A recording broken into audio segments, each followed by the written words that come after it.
सत्य कथा, पुरुषार्थ कथा, सुनो सुनो सिद्धार्थ कथा।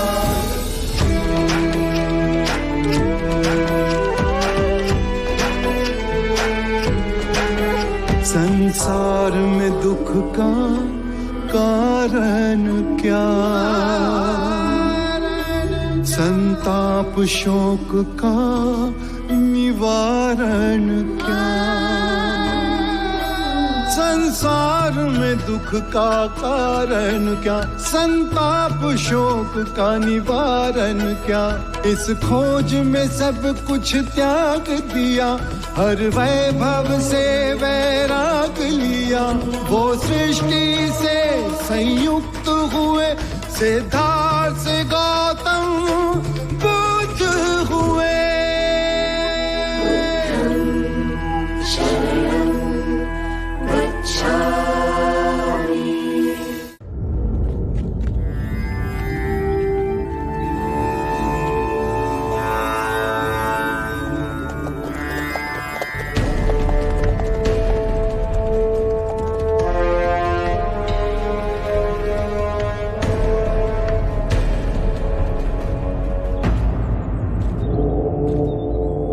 बुद्ध, ये मैं क्या सुन रहा हूं?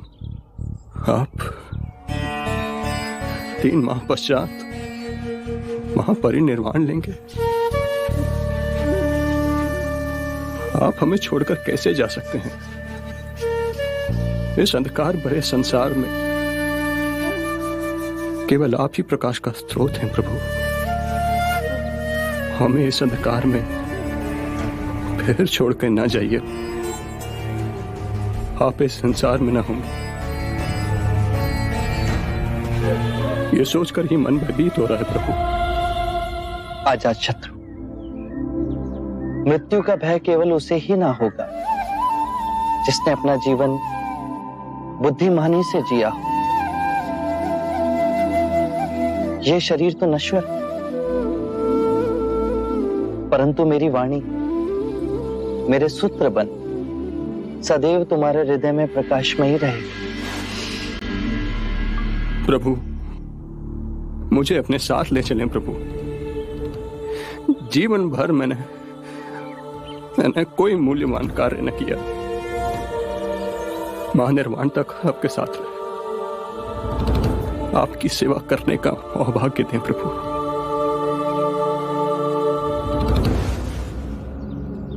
अजातशत्रु,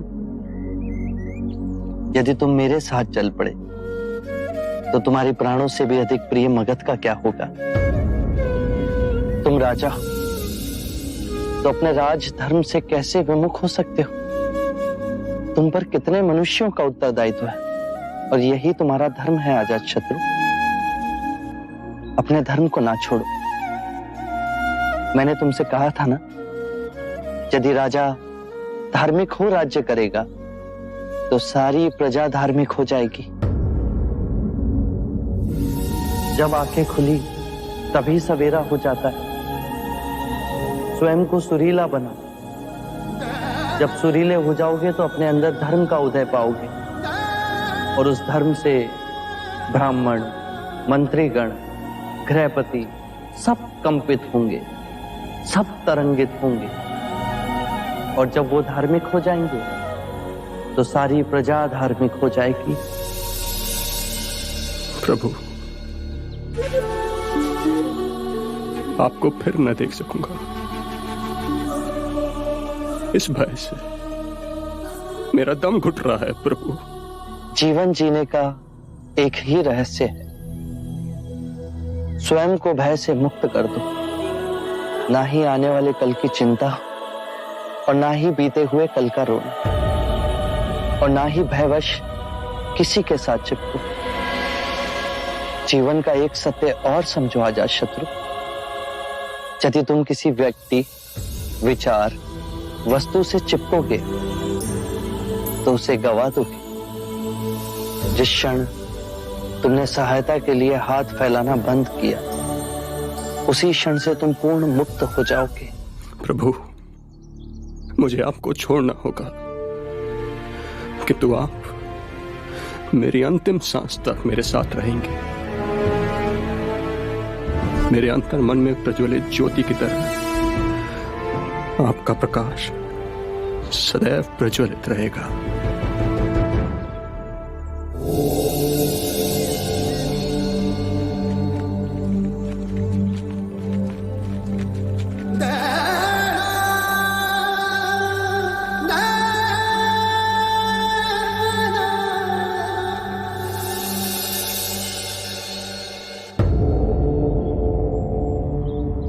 हम जैसे संसारी जीव आपके दर्शन पा कृतार्थ हुए।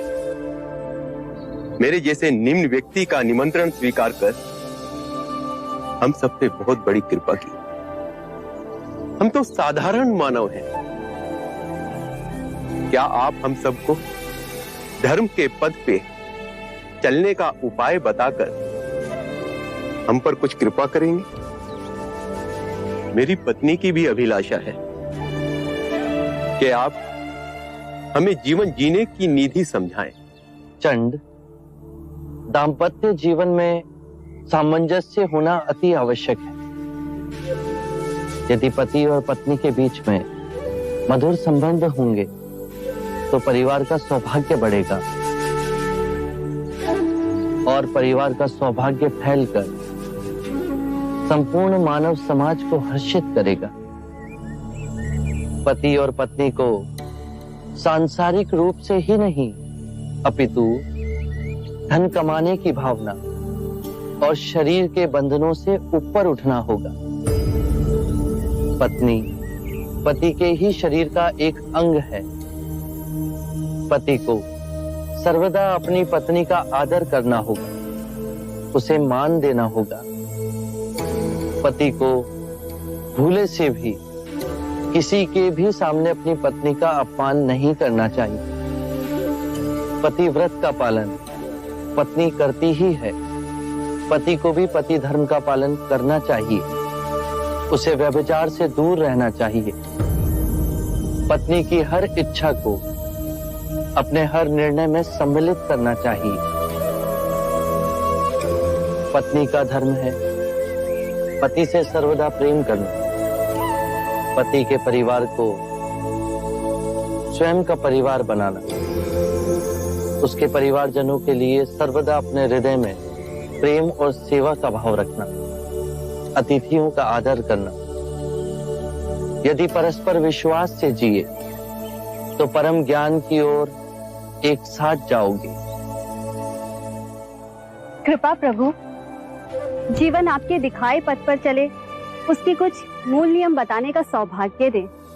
अच्छे मनुष्य की संगत करो। बुरे केवल वो हैं जो ध्यान पूर्वक नहीं जी रहे। वो तुम्हारा भी ध्यान छीन लेंगे। अपने आसपास ऐसा वातावरण बनाओ जिससे आत्मिक वृद्धि हो। जब अंतर्मन शुद्ध होगा तो आपके सभी कृत्य धार्मिक हो जाएंगे। जो भी करो, चाहे अपना व्यवसाय या गृहिणी का कार्य, उसे गहनता से समझकर उत्तम करने की चेष्टा करो। खाना भी पकाओ तो कार्य की तरह नहीं, अभूतपूर्ण अवसर की तरह। अपने और अपने पति के माता पिता, अपने बच्चों और आपके जीवन से जो भी जुड़े हैं उनकी देखभाल करो।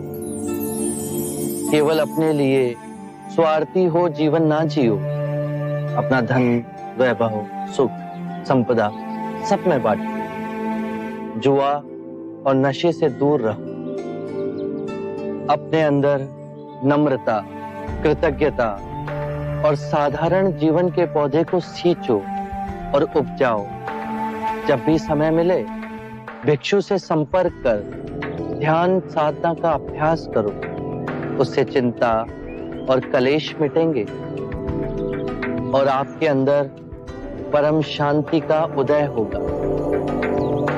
स्मरण रहे, हर सवेरे जब आंख खुलती है तो हमारा नया जन्म होता है और इस दिन क्या करना है वो अत्यंत महत्वपूर्ण है। मनुष्य कृतज्ञ भाव से जीना भूल गया है। सांसारिक को यह स्मरण रहे कि उसे क्या क्या संपदा मिली है। वृक्ष मिले, पुष्प मिले, वायु मिली, जल मिला, आकाश मिला। ये संपदा हमने तो नहीं कमाई। इन सभी के लिए अपने अंतर में धन्यवाद का भाव हो। कृतज्ञ भाव से हर दिवस को जीते हुए सोचो। यदि बहुत कुछ नहीं सीखा तो कुछ तो सीखा। यदि कुछ ना सीखा तो हम अस्वस्थ तो नहीं हुए, और यदि अस्वस्थ हुए तो हमारी मृत्यु तो नहीं हुई। यदि कृतज्ञ भाव से भरकर जिएंगे तो इस सुंदर जीवन के प्रति पुष्प के समान खिल जाओगे।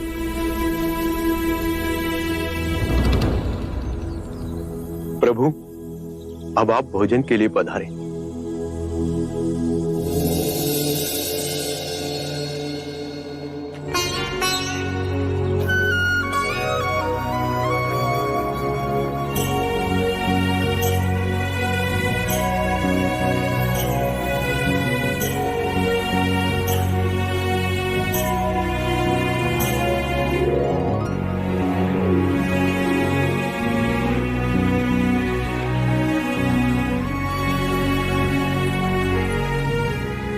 देखिए, आपने दूध को शुक्र माधव तो परोसा ही नहीं। जाइए जाकर परोसाइए।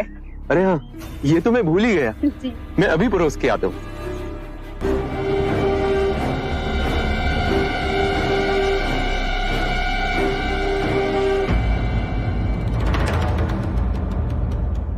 ये शुक्र माधव तो मैं आपको परोसना भूल ही गया।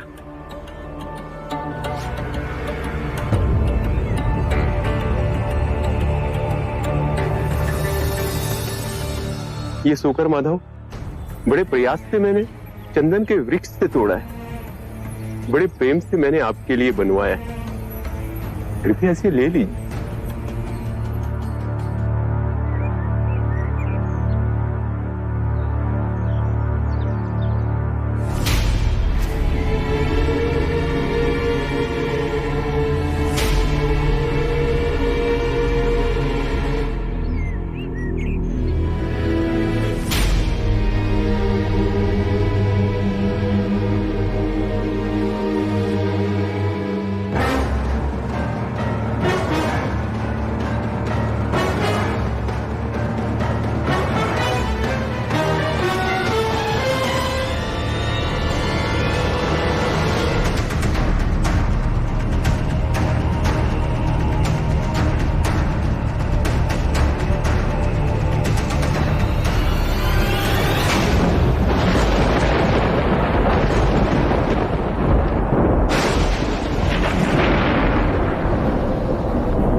ये बिजली की चमक, ये बादलों का गरजना,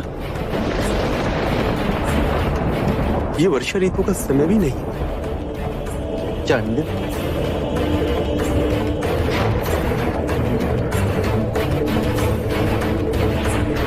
चंद, बचे हुए शुक्र माधव को धरती में गाड़ाओ। भूले से भी किसी को मत खिलाना।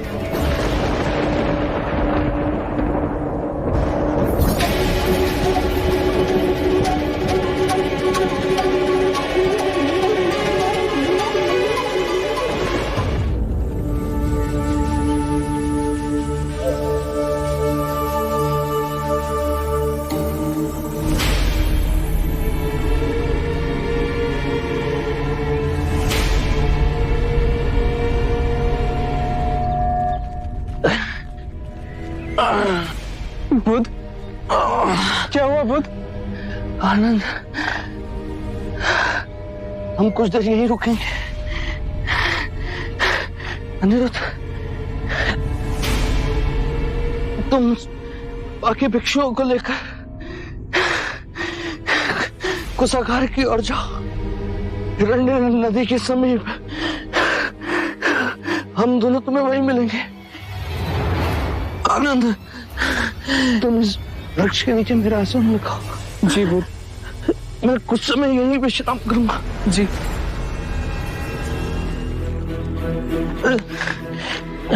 आइए बुद्ध।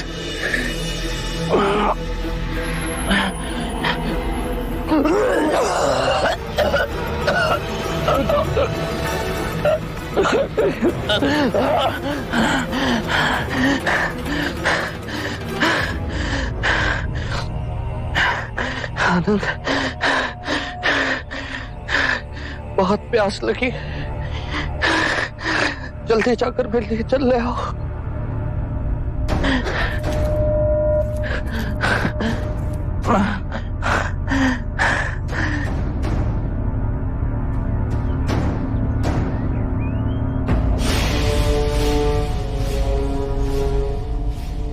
ऐसा गंदा पानी नहीं दे सकता मैं बुद्ध को।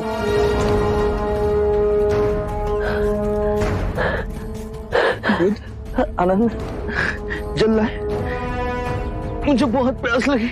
बुद्ध, वहाँ का जल बहुत गंदा है, आपके पीने योग्य नहीं है।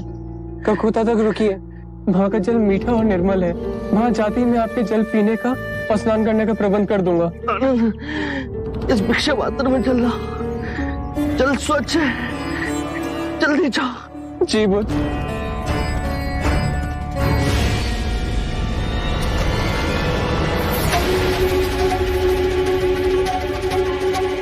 ये कैसे हो गया? भिक्षा पात्र डालते ही पानी शुद्ध हो गया।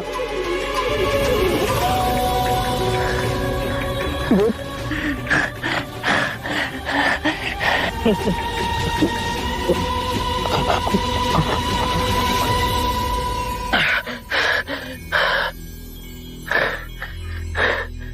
बुद्ध, मैं पहले गया तो ताल पूरा गंदा था। जब आपने दोबारा भेजा तो भिक्षा पात्र डालते ही पानी शुद्ध हो गया। ये अनोखी बात कैसे हुई? मेरी बात ध्यान से सुनो आनंद। हमारा सांसारिक शिष्य चंद, जिसके घर हमने भोजन किया था, वो मेरा अंतिम भोजन है।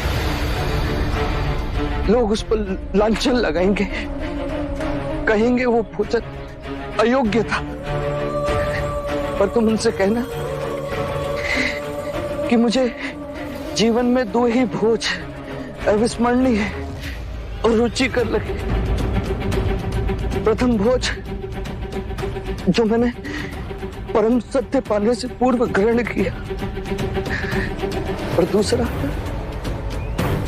जो महापरिनिर्वाण से पहले मैंने ग्रहण किया। चांद को व्यथा नहीं हो, उसे प्रसन्नता हो कि उन 2 भोजन में से एक भोजन उसने मेरे लिए परोसा था।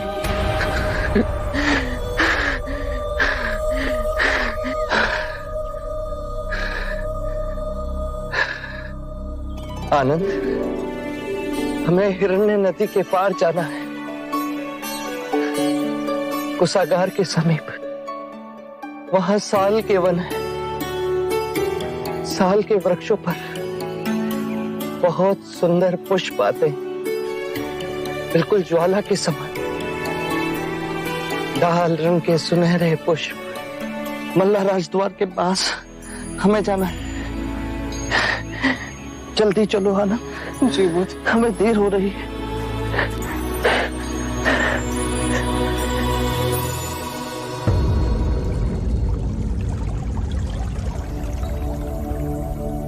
आइए, आराम से बुद्ध, आराम से।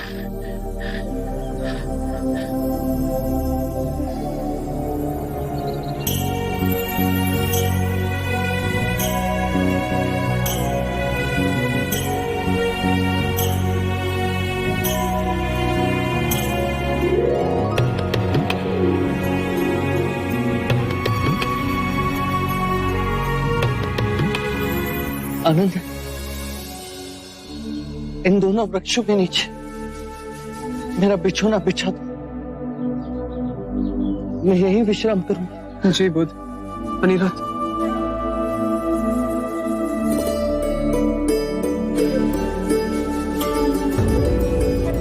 अनिरुद्ध, धर्म का स्वभाव तथागत है।